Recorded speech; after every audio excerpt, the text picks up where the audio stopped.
En esta presentación vamos a resumir lo dicho en clase sobre el acto administrativo en cuanto a su motivación, cómo despliega sus efectos y en qué consiste la figura del silencio administrativo. La motivación del acto es su razonamiento, es el conjunto de razones que lleva a la administración a adoptar una decisión concreta. La motivación es esencial porque permite que el ciudadano pueda defender sus derechos si es que los considera disminuidos por la actuación administrativa. En este sentido, los actos que carecen de motivación son nulos, porque la motivación tiene una vinculación con el derecho de defensa del artículo 24 de la Constitución, un derecho fundamental que ampara a todos los ciudadanos. El razonamiento del acto administrativo se refiere a dos aspectos distintos pero complementarios. Por un lado, la motivación fáctica, que se refiere a los hechos en los que se basa la resolución, y por el otro lado, la motivación jurídica, que se refiere a las normas jurídicas que se han aplicado en un caso concreto. Vimos en el vídeo anterior qué era la validez del acto administrativo y la vinculamos al cumplimiento de los requisitos legales y reglamentarios, los contenidos en las normas sustantivas y en las de procedimiento. Sin embargo, la eficacia se refiere a cómo despliega sus efectos jurídicos el acto administrativo. La eficacia puede ser inmediata, según se dicta el acto, puede ser demorada a un momento posterior o puede ser retroactiva a un momento anterior. Esto último es solo posible en el caso de que el acto sea favorable al interesado. En cuanto a la comunicación del acto administrativo, cabe decir que no hay eficacia sin comunicación.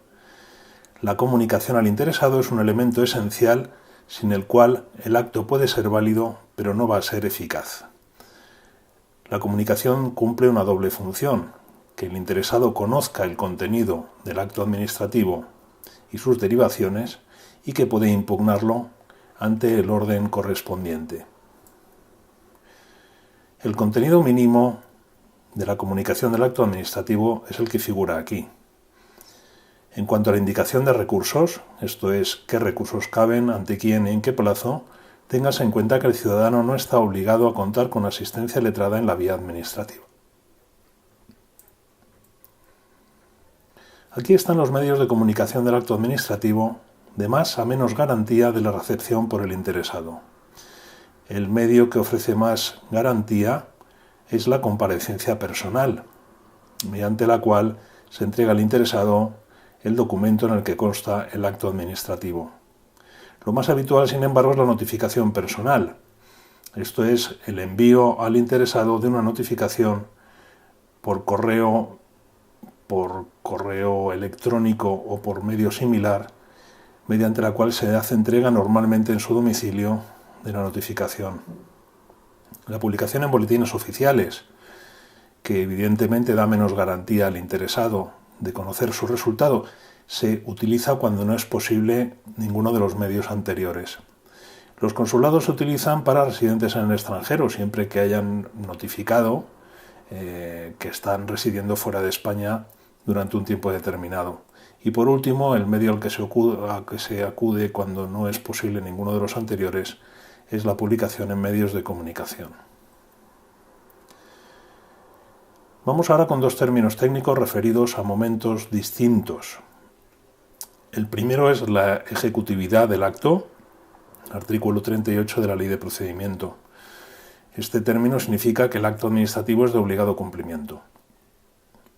A partir de aquí, el interesado puede cumplirlo voluntariamente o puede negarse a cumplir. Si el destinatario no cumple lo dispuesto por el acto administrativo, la Administración acude a la figura de la ejecutoriedad. Quiere decir que a partir de ese momento podrá forzar a su cumplimiento. El acto será ejecutorio. Por tanto, la diferencia entre ejecutividad y ejecutoriedad está en la presencia o ausencia de cumplimiento voluntario por parte del obligado. Decimos aquí que la Administración puede imponer el cumplimiento de un acto administrativo mediante el uso de los medios coactivos contemplados en las leyes. Por tanto, hay un primer requisito ahí, que el medio coactivo esté contemplado en las leyes. Pero aquí nos referimos al supuesto en el cual la Administración impone algo por la fuerza. Cuando decimos fuerza, no se trata de fuerza física, salvo en contadísimas excepciones.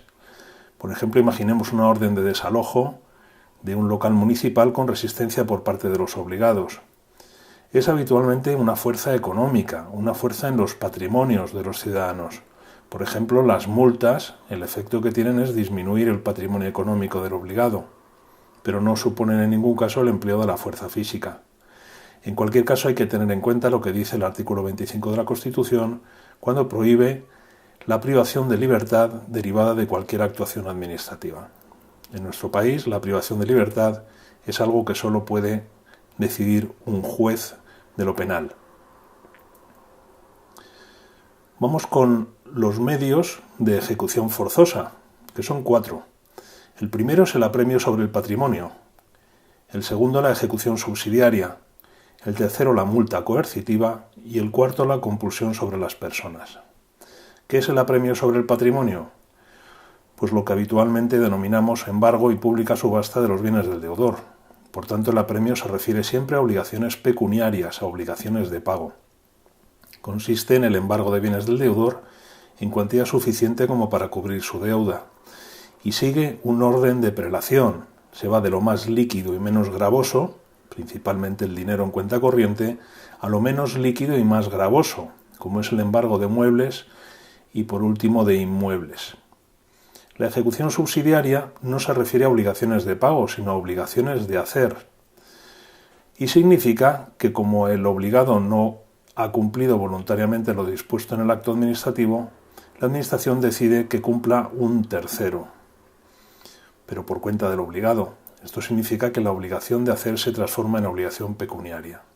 Si, por ejemplo, tenemos una orden de demolición que la propiedad se niega a cumplir o rehúsa cumplir, la Administración podrá contratar a una empresa para que proceda a la demolición. La factura de dicha obra será remitida al obligado, de tal manera que la obligación de hacer que no se cumplió se transformó en obligación pecuniaria y se puede deducir por los medios de apremio sobre el patrimonio que hemos visto antes.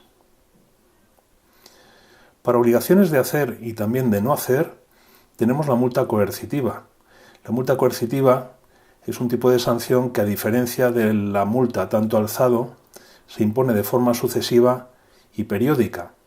Se utiliza en materia de medio ambiente y en otros sectores donde lo importante no es el aspecto punitivo, sancionar la conducta, sino evitar que el incumplimiento de la norma se prolongue en el tiempo. En todo caso, la multa coercitiva ha de ser proporcional. Por último, como cuarto supuesto, tenemos la compulsión sobre las personas, que se define como empleo de la fuerza, limitativo de la libertad personal para la ejecución de un acto administrativo anterior. Lógicamente tiene los límites de cualquier actuación administrativa, pero especialmente reforzados, sobre todo en lo que se refiere a los derechos fundamentales y a la dignidad de la persona. Son pocos los supuestos legalmente contemplados para la ejecución de actos administrativos mediante la compulsión sobre las personas. Básicamente tenemos la recuperación de bienes de dominio público o patrimoniales, actos dictados en relación con internos en centros penitenciarios, expulsión de extranjeros y desahucios administrativos. También existe la coacción directa, pero la coacción directa no es un medio de ejecución del acto administrativo, ya que en este caso no hay acto administrativo previo.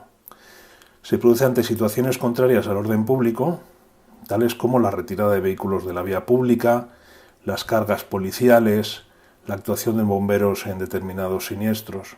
En estos casos no hay acto administrativo previo, pero sí hay un uso de la fuerza por parte de las autoridades y funcionarios legalmente habilitados.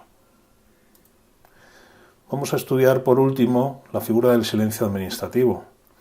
El hecho de que la Administración no conteste una solicitud de un ciudadano no puede perjudicar a este ciudadano. Sin embargo, los jueces de lo contencioso administrativo solo pueden revisar lo que hace la Administración, no lo que no hace. De esta manera, se elaboró el silencio como una ficción legal por la que se pretende que la ausencia de contestación tiene un valor estimatorio o desestimatorio. En los casos donde las leyes contemplan que el silencio tiene valor estimatorio, hablaremos de silencio positivo. En el caso en el que se considere que el silencio es desestimatorio, hablaremos de un silencio negativo.